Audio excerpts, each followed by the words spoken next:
La pelle bouclier macadam, technologie étrange de la Première Guerre mondiale.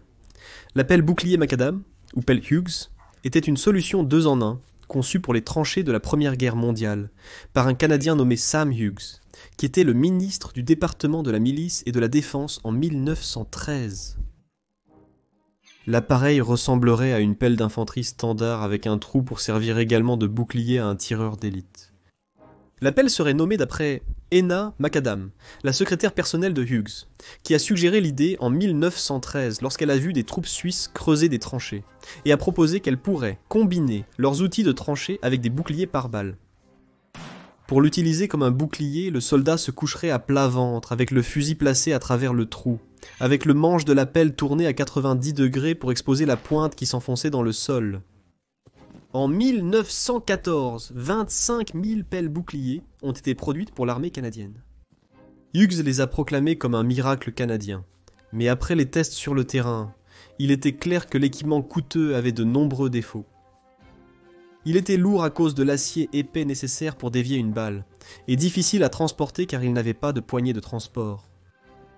Pire encore, la pelle bouclier ne pouvait pas réellement dévier les balles, même si elles étaient de petit calibre et n'étaient pas adaptées pour creuser à cause du trou dans la lame.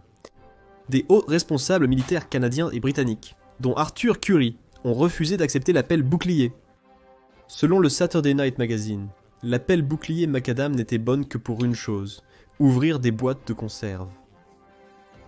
Les pelles ont rapidement été remplacées par des outils de tranchée britanniques et transformés en ferraille, bien que certains tireurs d'élite canadiens aient utilisé l'appareil en plaçant plusieurs ensembles pour... Le Calibri mini-pistol est le plus petit pistolet semi-automatique à cartouche à percussion centrale disponible commercialement dans l'histoire. Le Calibri a été conçu par un horloger autrichien nommé Franz Fanel et financé par Georg Grabner. Breveté en 1910, il a été produit vers 1914 avant le déclenchement de la Première Guerre mondiale. Son nom, Calibri, est l'allemand pour colibri, qui était l'un des plus petits oiseaux. Malgré son apparence novatrice, il a été vendu comme une arme d'autodéfense pour femmes contre les criminels, suffisamment compacte pour un sac à main. Le Calibri avait une longueur totale de 2,8 pouces ou 7 cm et avait une action de recul comme un pistolet normal. En raison de son échelle et de la technologie de l'époque, il manquait de rayures, ce qui le rendait très imprécis. Le chargeur avait une capacité de 6 cartouches, rendant le chargement ardu. Le calibre était seulement de 2,7 mm, et sa cartouche ne pesait que 5,3 g ou 82 grains. Une version de 3 mm du Calibri a aussi été faite plus tard, utilisant une balle en plomb plutôt que chemisée comme le 2,7 mm. Le pistolet avait une vitesse à la bouche d'environ 200 mètres par seconde, ou 656,2 pieds par seconde, et une énergie à la bouche de seulement 4 joules, ou 3 foot-pounds. Son recul était inexistant. Douteux. Au-delà de tuer des rongeurs, les balles étaient les plus faibles qu'un pistolet à plomb, et rebondiraient même sur un manteau de laine. Mais peut-être qu'il aurait pu faire du mal si on tirait sur le visage d'un criminel en légitime défense. 1000 de ces pistolets ont été produits à partir de... avec la production interrompue, au déclenchement de la guerre, et la production de versions plus grandes de 3 mm et 4 mm, continuant jusqu'à... La plupart des pistolets colibri ont été perdus, détruits ou pris par des soldats étrangers comme souvenir en Europe centrale pendant les 2 guerres mondiales. L'heure de sniper. Tête factice. Monde. La Première Guerre mondiale a vu une utilisation extensive des tireurs d'élite au combat. Pour la première fois, des fusils avec des lunettes de visée ont été largement utilisés, ce qui s'est avéré très efficace dans la guerre des tranchées. Initialement, seule l'armée impériale allemande a sérieusement considéré l'usage de fusils à lunettes. Suite au succès allemand avec les fusils à lunettes, les Britanniques et les Français les ont également introduits sur le champ de bataille. Même si les tireurs d'élite existaient déjà, c'est l'introduction des lunettes qui leur a permis de tirer avec précision à de très longues distances. Avec un fusil à lunettes, un bon tireur était capable de viser sa cible très facilement. Il pouvait tuer un ennemi qui dépassait à peine la tête du parapet de la tranchée s'il était assez rapide. avec de telles capacités terrifiantes. Les tireurs d'élite sont devenus un objet de peur pour les soldats dans les tranchées, surtout parce qu'ils tiraient depuis des positions bien dissimulées. Au fil de la guerre, l'art du camouflage s'est perfectionné, rendant les tireurs d'élite de plus en plus difficiles à copier et à repérer. Pour les soldats dont la vie quotidienne était marquée par la menace des tireurs d'élite, il est devenu nécessaire de contrer ce danger. Avec la prise de conscience de la menace des tireurs d'élite, les soldats faisaient très attention à ne pas s'exposer. Les tireurs d'élite ont dû agir vite et saisir le moindre instant pour abattre l'ennemi. C'est sur cette précipitation que les unités de camouflage ont conçu leur tromperie. Leur intention était de forcer le tireur d'élite ennemi à prendre une décision erronée et à déclencher son tir, afin que sa position puisse être localisée. L'un des leurres les plus populaires de la guerre étaient les têtes en papier mâché. Le papier mâché était très populaire avant la guerre pour fabriquer des poupées et des éléments pour les parcs d'attractions, carnaval et expositions. C'était très bon marché, mais pour le fabriquer, il fallait découper des morceaux de papier renforcés avec de la colle ou de l'amidon pur comme matériau de liaison. En plus du fait qu'il était bon marché, il était également très bon pour le modelage. Le travail de fabrication de têtes leurres en papier mâché était confié aux unités de camouflage, qui travaillaient dans leurs petits ateliers improvisés sur les lignes de front. Les sculpteurs travaillant dans ces ateliers fabriquaient une grande variété de têtes leurres avec une grande précision et une ressemblance avec de vraies têtes humaines. Une attention particulière était portée aux détails et à la coloration du visage pour qu'il ressemble à de la vraie peau. Cette recherche de réalisme était nécessaire car elle devait être observée à travers des lunettes avec des lentilles grossissantes. Pour augmenter le réalisme des têtes, certaines étaient équipées de tubes chirurgicaux en caoutchouc reliés à la bouche avec une cigarette. En soufflant dans le tube, l'impression d'un soldat fumant une cigarette a été créée. Cela a augmenté la possibilité d'attirer l'attention du tireur d'élite. Les têtes en papier mâché étaient souvent collées sur un long bâton pour pouvoir les soulever sans danger au-dessus du parapet. En cas de tromperie réussie, si la tête factice était touchée par un sniper, les trous de balles permettaient de localiser le tireur d'élite par triangulation. Une autre méthode était d'insérer un périscope dans la tête pour repérer le tireur d'élite. Une fois la position approximative du tireur d'élite établie, cette zone était bombardée par l'artillerie ou ciblée par les contre-tireurs. La technique des têtes factices a été inventée par les Britanniques, qui au début de la guerre avaient encore beaucoup de problèmes pendant avec les tireurs d'élite allemands. Cette méthode était le résultat de leur lutte pour combattre l'ennemi caché. La même méthode serait aussi utilisée par d'autres pays. Chars factices, technologie étrange de la Seconde Guerre mondiale. Pendant la Seconde Guerre mondiale, des chars factices ont été utilisés comme tactique de tromperie pour induire l'ennemi en erreur sur la force réelle des Alliés et la localisation des attaques à venir. Bien qu'utilisés parfois pour l'entraînement, les chars factices ne serviront souvent lors de véritables opérations militaires. Les premiers chars factices de la Seconde Guerre mondiale ont été construits par les ingénieurs de la 8e armée et ont été utilisés dans les campagnes nord-africaines avant la bataille d'El Alamein pour tromper Rommel sur la force et les mouvements de la 7e division blindée. Ces chars étaient faits de bois et étaient faciles à démonter dans le but de la mobilité. Les ingénieurs sont allés encore plus loin, en plaçant des constructions de chars en bois sur des voitures et des jeeps, afin de créer l'illusion de mouvement. L'utilisation de chars factices a été utilisée à une plus grande échelle lors des préparations du débarquement en Normandie dans le cadre de l'opération Fortitude, une tromperie qui visait à induire les Allemands en erreur, en leur faisant croire que le débarquement aurait lieu au Pas-de-Calais plutôt qu'en Normandie. Afin de tromper les Allemands, une véritable armée factice nommée le premier groupe d'armées des États-Unis a été créée, censée ressembler aux forces de Patton. Cette fois, les Alliés utilisaient des chars gonflables, plus faciles à construire et à transporter. Des chars factices étaient fabriqués sur des tubes en caoutchouc gonflable, recouverts de toiles caoutchoutées. Ces types de modèles étaient faciles à fabriquer et avaient moins de chances d'être dégonflés s'ils étaient touchés par des éclats d'obus. La mobilité des chars en caoutchouc était excellente, car les faux M4 Shermans ne pesaient que 42 kg une fois gonflés. Les faux chars étaient gonflés au milieu de la nuit, et pouvaient surgir à peu près n'importe où dans la zone de combat. Une fois gonflés et mis en position, les faux chars étaient mal camouflés afin d'être visibles pour les avions de reconnaissance allemands. Pour rendre l'impression plus complète, les faux chars étaient bien suivis de vrais chars et de bulldozers afin de laisser des traces de pistes. Des agents doubles ont aussi contribué à diffuser de fausses informations pour rendre la tromperie plus crédible. Le succès de cette fausse armée a contribué quelque peu à faire croire aux Allemands que l'invasion alliée aurait lieu au pas de Calais. Cependant, à ce stade de la guerre, il était difficile pour les avions de reconnaissance ennemis d'atteindre l'Angleterre, et les agents doubles, qui étaient efficaces pour propager de fausses informations aux Allemands, étaient la principale raison du succès de l'opération Fortitude. Suite à cette tromperie globale, les réserves allemandes ont été maintenues au pas de Calais, loin de la Normandie où elles auraient pu renforcer ses défenseurs. C'était si efficace qu'ils sont restés dans la région des semaines après la véritable invasion, pensant qu'il y aurait une seconde invasion plus importante. Après le jour J, les Alliés ont continué à utiliser des chars factices gonflables pour tromper l'ennemi. La tâche de tromperie a été confiée à une nouvelle unité appelée l'armée fantôme, qui a élevé l'illusion à un niveau supérieur. Des chars factices ont été utilisés avec des bruits de chars émis par de grands haut-parleurs, renforçant l'illusion d'une véritable unité blindée. L'armée fantôme a réussi à mettre en scène une vingtaine de tromperies ennemies après les débarquements en Normandie.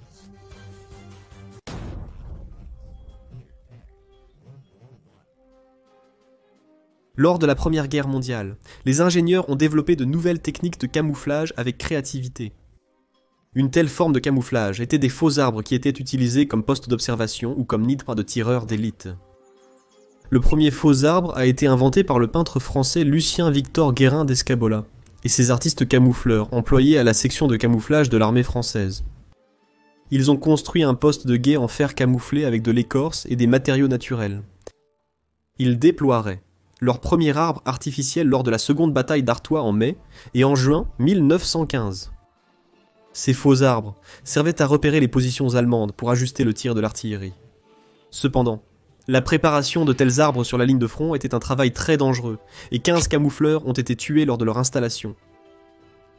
Comme il s'est avéré être un moyen efficace d'observer l'ennemi, les faux arbres ont attiré l'attention des Britanniques, qui ont envoyé un peintre nommé Joseph Solomon, pour apprendre le métier de leurs alliés français. Solomon a vite saisi le concept des faux arbres, et l'a élevé à un niveau supérieur. Solomon voulait créer et dissimuler des arbres artificiels de manière à copier les vrais arbres sur la ligne de front. Pour cela, il a utilisé des ingénieurs qui ont choisi un vrai arbre sur le No Man's Land, de préférence un arbre mort détruit par une explosion, puis ont fait un croquis détaillé de celui-ci. En travaillant avec le célèbre sculpteur britannique Leon Underwood, Solomon a créé son premier arbre OP, ou arbre de poste d'observation. Il était fait de sections de cylindres en acier assez larges pour un soldat. À l'intérieur du tube de 10 à 15 pieds de haut, se trouvaient des échelles qui menaient à un siège en haut pour le soldat qui observerait l'ennemi à travers des fentes spéciales. Le soldat caché dans l'arbre communiquait sans cesse avec son commandant. Pour les cacher efficacement, Solomon a choisi de recouvrir les arbres OP avec des écorces naturelles. Pour cette tâche, il a choisi des écorces de saule du domaine du roi George au château de Windsor. La raison pour laquelle Solomon s'est adressé au roi George était qu'il croyait que la discrétion avec le roi serait garantie. La construction de l'arbre fut difficile, mais son installation le fut encore plus. L'installation devait se faire de nuit et s'achever le matin suivant, pour que l'ennemi ne détecte pas le changement. Les ingénieurs abattèrent l'arbre et creusaient un trou à l'emplacement de ses racines. Ensuite, un faux arbre serait positionné à sa place, et tout semblerait identique le matin. Idéalement, l'arbre serait installé parmi de vrais arbres pour rendre la supercherie plus difficile à détecter par l'ennemi. Une fois installés, les faux arbres permettèrent d'observer efficacement les tranchées ennemies et servirent de postes de tir idéaux pour les snipers. Les Allemands étaient également au courant de l'idée des faux arbres. Leur bombéobarter, ou observateur d'arbres, a été construit de la même manière que la version britannique et était tout aussi bon. Une telle création mesurait 25 pieds d'un pied de haut et a été construite dans les tranchées du bois d'Oust-Auvergne pendant la bataille de Messine en Belgique. Leur arbre artificiel était si bien conçu que les soldats britanniques ne l'ont découvert que plusieurs mois après avoir capturé les lignes allemandes où ils étaient placés. Quelle était la chose ? La guerre froide. Le 4 août 1945, un groupe d'écoliers russes, de l'organisation pionnière de l'Union de Vladimir Lénine, a présenté une réplique en bois de 2 pieds du Grand Sceau des États-Unis, à l'ambassadeur des États-Unis en Union soviétique, Avril Harriman, croyant qu'il s'agissait simplement d'un geste amical entre l'Union des républiques socialistes soviétiques et les États-Unis en tant qu'alliés pendant la Seconde Guerre mondiale. Le grand sceau a été fièrement accroché au mur du bureau résidentiel de l'ambassadeur dans la bibliothèque de la résidence Spaso House à Moscou. Ce que les Américains ignoraient, c'est que ce cadeau cachait un secret. Ce cadeau était purement décoratif. Les Soviétiques avaient placé un micro radio haute fréquence à l'intérieur. Cet appareil d'écoute, surnommé The Thing, a permis aux Soviétiques d'espionner les conversations confidentielles des États-Unis. Le micro de l'ambassadeur fonctionnait étonnamment sans piles ni circuits électriques. Au lieu de cela, il était activé par un signal radio dirigé vers son antenne depuis une camionnette garée à l'extérieur. Les ondes sonores des conversations à l'intérieur du bureau provoquèrent des vibrations de la membrane à l'intérieur de la sculpture du grand sceau, qui était renvoyée à la camionnette de surveillance. Cette simplicité signifiait que le dispositif d'écoute avait une durée de vie presque illimitée et était difficile à détecter. L'objet a été exposé pendant 7 ans, jusqu'à sa découverte en 1952. En 1951, un opérateur radio britannique a intercepté par hasard des conversations américaines, alors que les soviétiques utilisaient un micro-espion. La fouille n'a rien trouvé. En réalité, lors de rénovations importantes dans les bureaux, les murs étaient inspectés pour repérer d'éventuels micros-espions dissimulés. Le grand sceau était toujours emporté et examiné, puis remis en place par la suite. Une deuxième vérification en 1952, provoquée par une autre écoute accidentelle du bureau de l'ambassadeur sur un signal radio, a permis de trouver le micro-espion dans le grand sceau. Au début, les Américains étaient perplexes face au sceau, se demandant s'il s'agissait vraiment d'un micro-espion vu sa simplicité. Après analyse, cela mènerait à une version britannique de l'appareil. La découverte du micro-espion par les Américains est restée secrète jusqu'à l'incident du U-2, quand les Soviétiques les ont accusés d'espionnage. Pour prouver la culpabilité des deux parties, les États-Unis ont révélé le micro-espion du Grand Sceau lors de la réunion. Ambassadeur Henry Cabot Lodge, Junior le Krumlov, canon courbé. En 1943, l'Allemagne a commencé à rechercher et à développer le Krumlov, ou en anglais, le canon courbé. C'était un appareil étrange, conçu pour répondre aux demandes de claquer des équipages de chars allemands, afin qu'ils puissent engager plus efficacement les troupes soviétiques, alors qu'ils montaient sur leurs véhicules et attaquaient les angles morts de leurs mitrailleuses existantes. Dès les premiers tests, l'armée allemande a réalisé que le concept serait également bénéfique pour l'infanterie dans les tranchées ou en combat urbain. Le gadget pourrait permettre aux soldats de tirer à des angles sans exposer sa tête, comme autour d'un coin de bâtiment. Au début, le Krumlov n'était conçu que pour le fusil de service allemand, le Kar 98K. Après l'adoption du MP-43, plus tard appelé le Sturmgewehr 44, tous les tests ont été centrés autour de la nouvelle arme et de son nouveau calibre, le 8 mm Kurz. Le résultat de nombreux tests a été les deux angles de degrés optimaux pour le canon courbé, 30 degrés et 90 degrés. Le canon de 30 degrés, nommé le Vorsatz J, était destiné à l'usage de l'infanterie et avait un périscope monté sur le canon pour viser, tandis que le canon de 90 degrés, ou le Vorsatz P, a été développé pour l'usage des véhicules et était destiné à être utilisé dans un montage à rotule afin que l'équipage du véhicule n'ait pas à s'exposer. Cette conception avait des défauts. Les canons se déformaient ou explosaient sous l'effet d'une utilisation continue et de la pression, et les balles se désagrégeaient sur la courbe, donnant parfois un effet de fusil de chasse. Le Krumlov a été distribué trop tard pendant la guerre pour voir beaucoup de combats, ou faire une grande différence dans une quelconque bataille. Après la guerre, les militaires américains et soviétiques ont expérimenté le design. Durant la guerre de Corée, les équipages de chars américains ont fait face aux mêmes difficultés que les Allemands bien avant eux. En conséquence, l'armée américaine a développé un M3 Grease Gun, avec un canon courbé pour que les équipages de chars puissent travailler et se défendre contre l'infanterie coréenne et chinoise entrante. Les soviétiques étaient très intéressés par le design et ont créé de nombreuses armes à feu avec des canons courbés. Les premiers développements étaient basés sur le PPSH-40 et 1, tandis que les designs ultérieurs s'inspiraient du SG-43 du RPD et même de l'AK-47. Le fusil à gouttes, Première Guerre mondiale. Pendant l'évacuation de Gallipoli par les Alliés, qui a commencé en décembre 1915. Une invention ingénieuse a été construite sur le champ de bataille par les forces Anzac pour tromper l'ennemi ottoman, en lui faisant croire qu'une grande force tirait encore sur eux, alors qu'en réalité, les fusils tiraient, sans qu'une personne ne tire la gâchette. Cette invention, qui a été appelée le fusil à gouttes ou fusil à déclenchement, a été développée par un Australien appelé Caporal Lance William Scurry, qui a été aidé par son ami Bunty Lawrence. Il fonctionnait en utilisant 2 boîtes de rations en étain, l'une remplie d'eau avec un trou percé dedans, et l'autre vide, et attachée à la gâchette du fusil à l'aide d'une corde. Le fusil était chargé et positionné avec des sacs de sable. Avec le temps, l'eau s'écoulerait de la première boîte, remplissant celle du dessous jusqu'à atteindre un certain poids, tirant sur la gâchette et déclenchant l'arme. À ce moment-là, les soldats étaient répartis depuis un bon moment, mais de loin. On aurait l'impression que la position restait occupée. La variation des méthodes, et du poids, rendrait les tirs aléatoires en termes de moments et d'intervalles. Cette tromperie a été mise à l'épreuve aux côtés de mannequins et de faux canons d'artillerie, lors de la dernière nuit de l'évacuation de Gallipoli. Scurry et Lawrence ont installé les fusils à goutte, à des points aléatoires de la ligne de tir Anzac. Les 2000 derniers hommes qui constituaient l'arrière-garde alliée se sont alors retirés en silence, trompant l'ennemi ottoman en lui faisant croire qu'ils étaient toujours là. L'arrière-garde a réussi à évacuer sans aucune perte. Scurry a plus tard reçu la médaille de conduite distinguée pour son invention. Fusils à périscope.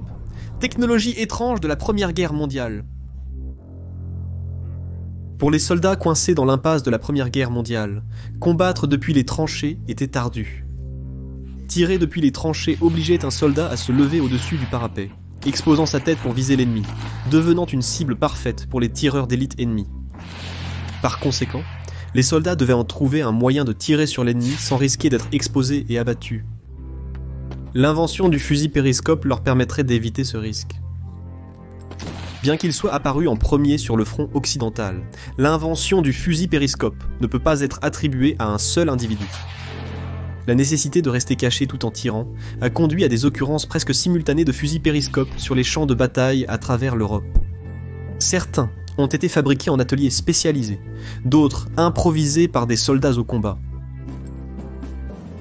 William Hulton de Grande-Bretagne a déposé le premier brevet pour une fixation de fusil périscope.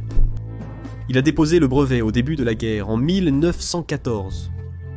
Son dispositif, l'hyposcope, était une fixation de visée pour la crosse du fusil. Il se composait d'un prisme à double réflexion qui était monté sur la crosse. Le prisme permettait au tireur de viser tout en restant hors de vue. L'hyposcope a été conçu pour être fixé sur les fusils britanniques, Lee Enfield, mais a aussi été utilisé avec d'autres fusils et mitrailleuses. Sans connaissance de l'invention de Hulton, un Australien, le caporal Lance William Beach, a inventé sa version du fusil périscope en mai 1915 dans les tranchées de Gallipoli. Beach a eu l'idée après avoir vu ses camarades soldats se faire tirer dans la tête en essayant de tirer sur les Turcs au-dessus des tranchées. Étant contremaître de construction, il a travaillé pour attacher un périscope à un fusil. Son dispositif était un cadre en bois pour le fusil Lee Enfield, avec un périscope. Le miroir supérieur du périscope s'alignait avec les viseurs du fusil, et le miroir inférieur avec les yeux du soldat. Le tir était déclenché par un fil qui était connecté à la gâchette du fusil. Cet appareil permettait à un soldat de tirer son fusil depuis le haut du parapet, en restant à l'abri en dessous. La précision du fusil périscope était relative et dépendait de l'habileté du tireur. Néanmoins, le fusil périscope s'est révélé efficace, en raison de la faible distance entre les tranchées ennemies sur le champ de bataille de Gallipoli.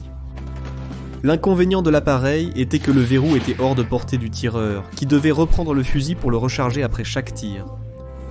Les fusils périscopes de Beach ayant fait leurs preuves, il a reçu l'ordre d'établir un atelier sur les plages derrière le front pour en fabriquer davantage. Les Turcs ont par la suite capturé et copié leur propre version.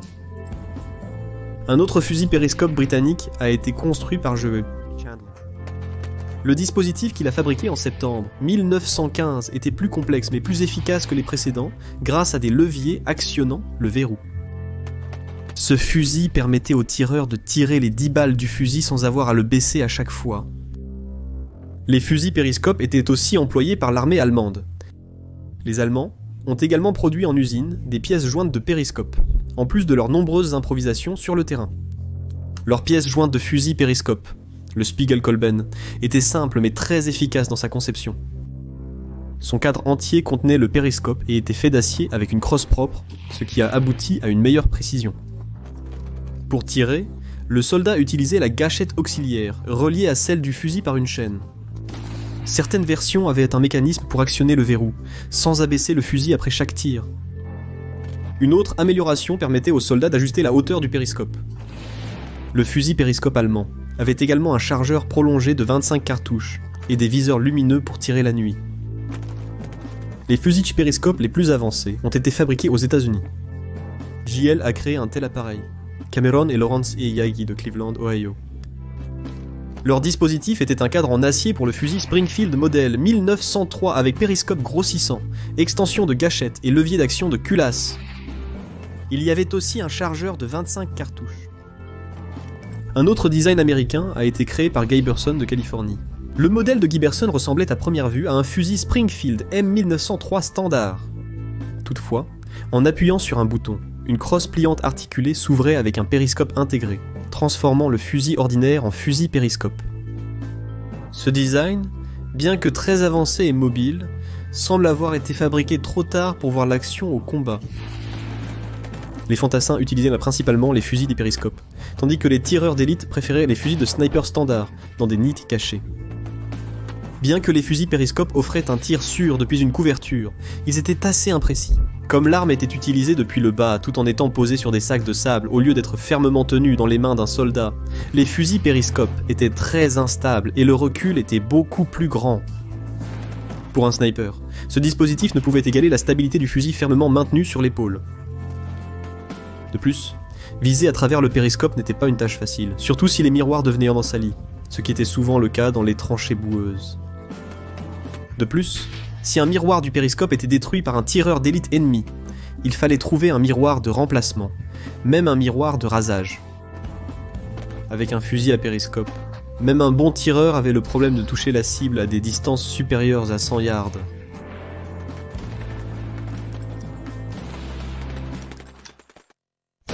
Suppresseur de canon de char. Près de Meppen, en Basse-Saxe, en Allemagne, se trouve l'un des plus grands sites d'essais d'armes en Europe, le Wehrtechnische Dienststelle, oder Wehrtechnische Dienststelle, 91. Sa superficie totale est en hectares.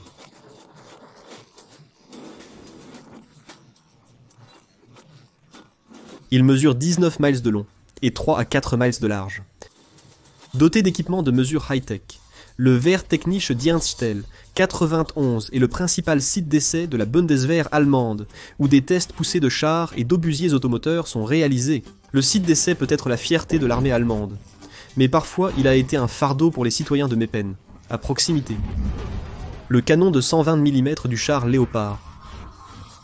Deux produisent un bruit de presque 80 décibels, à une distance d'1 mile, soit 1,6 km derrière la bouche du canon. Pour les habitants des banlieues, à moins d'1 mile du centre-ville, c'était une perturbation majeure.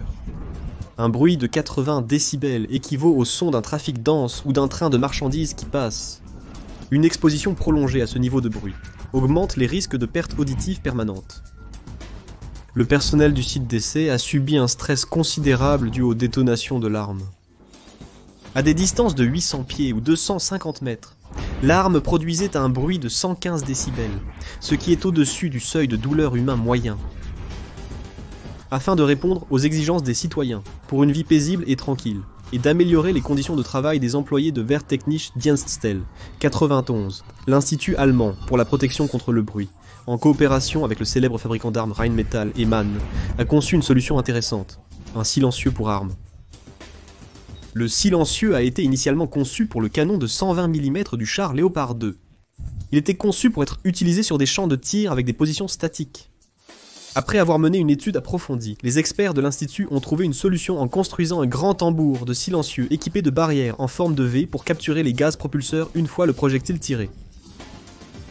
Le tambour de silencieux piégerait les gaz et les libérerait en 2 petites explosions, suivies d'un flux constant de résidus subsoniques. Cette procédure a permis de prévenir un bang sonique assourdissant, réduisant ainsi considérablement le bruit. Avec le silencieux monté, le bruit produit par un char Léopard à une distance d'1 mile a été réduit de 80 décibels à 60 décibels, le niveau sonore d'une conversation normale. La construction lourde et encombrante du silencieux empêchait son montage direct sur le canon du char. La seule solution était de le monter sur une structure en acier pour l'utiliser en position de tir statique. Après tout, le silencieux a été conçu pour être utilisé près des zones urbaines, pas en combat. Le silencieux de canon de char ayant fait ses preuves, une version modifiée a été créée pour les obusiers automoteurs. Le silencieux de l'obusier a été fabriqué en fixant un module supplémentaire au silencieux du char. La mise à niveau a été équipée de réservoirs latéraux positionnés pour capturer les gaz s'écoulant horizontalement du frein de bouche, comme sur l'obusier automoteur M, un 09G, 155 mm, utilisé par la Bundeswehr allemande. Le silencieux de l'obusier a été monté sur une structure en acier, adaptée à une élévation de 30 degrés. Le silencieux de canon allemand n'était pas le premier du genre. À la fin des années 60, l'armée des États-Unis a effectué une série de tests avec ce qu'on appelait un silencieux expérimental pour le canon de 105 mm du char M60. Le silencieux était un grand tube d'acier monté sur un chariot à roues. Il mesurait 12 mètres de long et 1,50 m de diamètre. Au lieu de chambres à baffles, il contenait des sacs en plastique remplis d'eau pour capturer les gaz propulseurs. Un autre design est apparu dans les années 80, réalisé par les ingénieurs du laboratoire de recherche en ingénierie de construction de l'US Army Corps of Engineers. Le Patton était un dispositif de réduction du souffle du canon. C'était un conteneur creux, rempli de mousse liquide qui s'attachait à la bouche du canon. Aucun de ces designs n'a jamais été concrétisé ou mis en service. Le silencieux de canon allemand reste donc le seul en son genre. Malgré son apparence assez étrange, il sert à réduire le bruit de détonation des gros canons.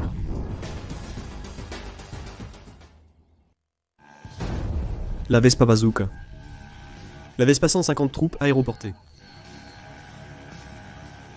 La Vespa 150 troupes aéroportées, qui signifie troupes aéroportate, ou transporteur de troupes aériennes, était un scooter anti-char légèrement modifié à partir du corps d'un scooter standard Vespa 150 cc. Le 150 troupes aéroportées a été fabriqué par le licencié français de Vespa, atelier de construction de motocycles et d'automobiles, à la demande du ministère français de la Défense, afin de créer un petit système anti-char portable destiné à être utilisé par les parachutistes français. Ces nouvelles Vespa militaires étaient destinées à être utilisées en Indochine et dans les conflits en Algérie par la troupe aéroporte, également connue sous le nom de troupe aéroportée, d'où le nom du modèle. Le troupes aéroportées a été conçu pour être largué avec les parachutistes français, afin de leur fournir la puissance de feu d'un obusier, avec une mobilité nettement supérieure. La Vespa 150 était un petit scooter biplace dont la production a débuté en 1955. Le troupes aéroportées était une version du 150 qui avait un fusil sans recul 27 de 75 mm attaché sur le côté du scooter. Pesant 253,5 livres ou 115 kg, la Vespa 150 TAP avait une vitesse maximale de 40 et un mph, ou 66 km/h, et une autonomie de carburant de 124 miles ou 200 km. Le troupes aéroportées était donc une arme manœuvrable et rapide, idéale pour les tactiques de guérilla, les troupes aéroportées, ou lorsque les chars, l'artillerie ou le soutien n'étaient pas disponibles en raison de mauvaises conditions routières ou de l'éloignement. La Vespa 150 troupes aéroportées a été modifiée pour une utilisation au combat, et comprenait des cadres renforcés, des rapports de transmission ABC, et avait un moteur à 2 temps monocylindre de 146 cm3. Elle était équipée de 2 bidons de carburant, et de 6 munitions pour le M20. Ces obus seraient placés 3 de chaque côté du siège arrière derrière le conducteur et sous les jambes du passager. Le fusil sans recul M20 était une conception américaine entrée en service en 1945. Il a été conçu à l'origine pour être porté à la main par un groupe de soldats. L'arme elle-même était plutôt légère, ne pesant que 114 livres lorsqu'elle était fixée à son trépied, ce qui la rendait beaucoup plus légère que toute autre pièce d'artillerie dans le monde au moment de son invention. Le M20, avec son poids léger et son puissant obus de 75 mm, était le complément idéal pour le scooter Vespa agile et peu encombrant. Bien qu'attaché à la Vespa, le M20 n'était pas conçu pour être tiré depuis le véhicule. L'arme était plutôt conçue pour être retirée de la Vespa, installée sur un trépied, et tirée par une équipe de 2 hommes. Bien que théoriquement, il était possible de tirer l'arme depuis le scooter en mouvement. En raison du grand obus de 75 mm que le M20 tirait, il pouvait pénétrer l'armure de la plupart des chars, et pouvait facilement détruire les ouvrages de terre et les casemates avec un coup direct. Il pouvait engager des ennemis à des distances de 7 milliards ou 6401 mètres. Le troupe aéroporté a été produit sur une période de 3 ans, de 1956 à 1959. Environ 600 Vespacen 50 troupes aéroportées ont été produits en France durant cette période. Le véhicule a été produit à la fois en motif de camouflage vert et de camouflage désert, en accord avec les conflits français en Asie et en Afrique, tout au long des années 50 et jusqu'au début des années 60, où les Français faisaient face à des insurrections rebelles. Ils ont servi à contrer les tactiques de contre-guérilla agiles de l'ennemi, en offrant une artillerie très portable mais puissante. Les équipages ont largué les Vespa par paire dans les zones chaudes, avec 2 parachutistes. Un scooter transportait l'arme, l'autre les munitions. On sait peu de choses sur la popularité du troupe aéroporté auprès des parachutistes français, ou sur ses performances en tant que plateforme d'artillerie militaire, mais au vu du faible nombre de productions, et de ce qui n'a été qu'une production de 3 ans, on peut dire en toute sécurité que l'armée française a rapidement abandonné l'idée d'une artillerie portable en scooter.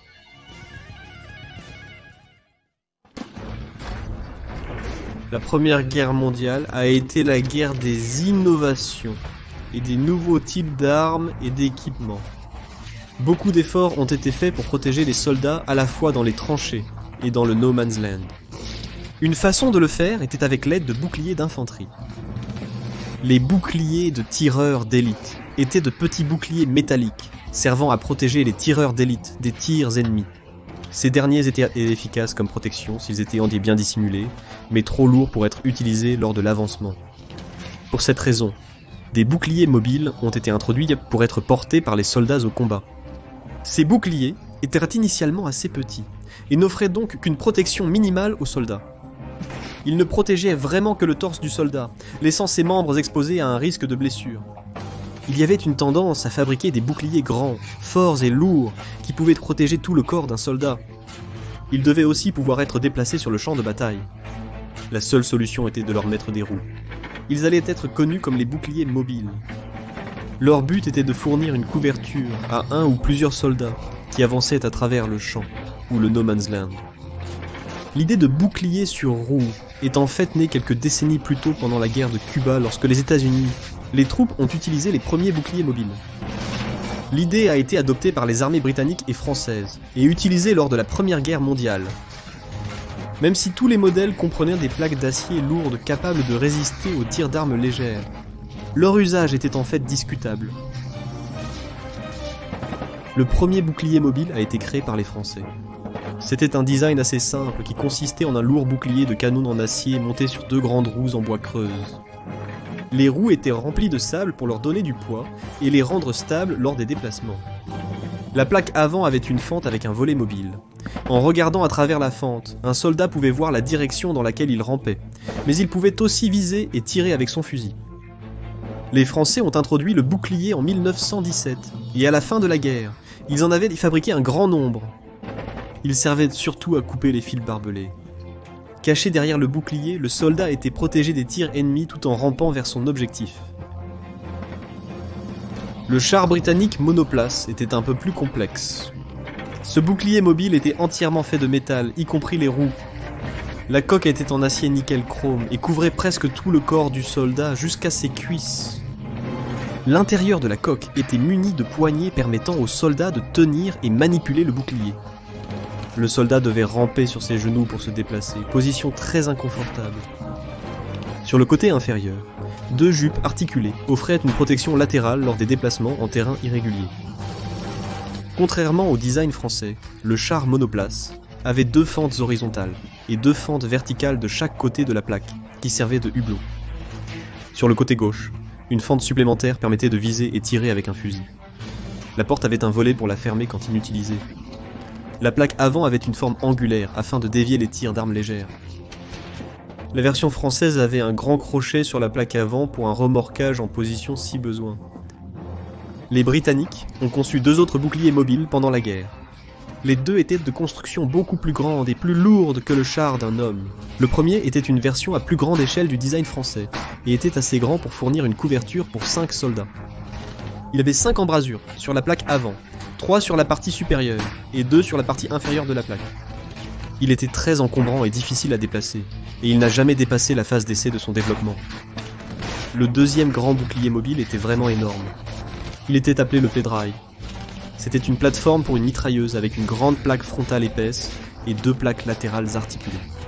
Les 2 plaques latérales avaient les 4 fentes pour le tireur. Le bouclier avant mesurait 5 pieds 11 pouces de large, soit 1,8 mètres, et 4 pieds 11 pouces, soit 1,5 mètre de haut. Avec les plaques latérales complètement déployées, le bouclier mesurait 3 mètres de large. Avec une mitrailleuse montée, il pesait 3000 livres ou 1360 kg, ce qui le rendait très difficile à déplacer. Il semblait que ces 2 boucliers étaient en effet conçus uniquement pour des rôles statiques, probablement comme des barricades de route ou de rue. Des boucliers mobiles étaient aussi présents sur le front de l'Est. Une photo allemande de 1914 montre que les Russes avaient leur propre bouclier mobile. On ne sait pas s'ils les ont produits à grande échelle ou non, mais il est évident qu'ils étaient conscients du concept. Le bouclier mobile russe était également énorme. Il était assez large pour protéger 5 soldats debout et 5 autres en position couchée. Il avait donc 10 emplacements en 2 rangées sur la plaque frontale inclinée. Sur le côté, le bouclier avait 2 grandes roues de diamètre et 4 petites roues auxiliaires derrière la plaque. La construction était si volumineuse qu'elle nécessitait beaucoup de main-d'œuvre pour être déplacée. En gros, le bouclier mobile était tout simplement trop encombrant et maladroit pour être d'une quelconque utilité. Ils étaient très grands, très lourds, et donc très lents sur le terrain, et incapables de suivre l'infanterie en progression. Cependant, la lenteur semblait être un problème mineur concernant leur mobilité. La construction entière des boucliers mobiles était trop rudimentaire pour pouvoir se déplacer sur les cratères éclairés par la lune du terrain des champs de bataille de la Première Guerre mondiale. Les roues en métal lourd n'avaient pas de suspension, ce qui rendait un terrain rempli de trous d'obus infranchissables, même pour les plus petits boucliers mobiles. Enfin, tous les boucliers mobiles étaient conçus pour protéger un soldat des tirs d'armes légères dirigés devant lui, à l'exception du char britannique pour une personne, qui protégeait également les côtés. Comme ils n'avaient aucune autre protection, les soldats derrière le bouclier étaient complètement vulnérables aux éclats d'obus provenant des obus qui explosaient autour et au-dessus d'eux. En raison de la faible protection qu'ils offraient et de leur manque de manœuvrabilité, les boucliers mobiles sont devenus des cibles parfaites pour l'artillerie, qui était l'arme la plus destructrice sur le champ de bataille. Ces désavantages ont remis en question la pertinence de l'utilisation du bouclier, expliquant probablement pourquoi ils n'ont pas été plus largement adoptés. Dans tous les cas, les boucliers mobiles restent une autre arme curieuse de la Première Guerre mondiale.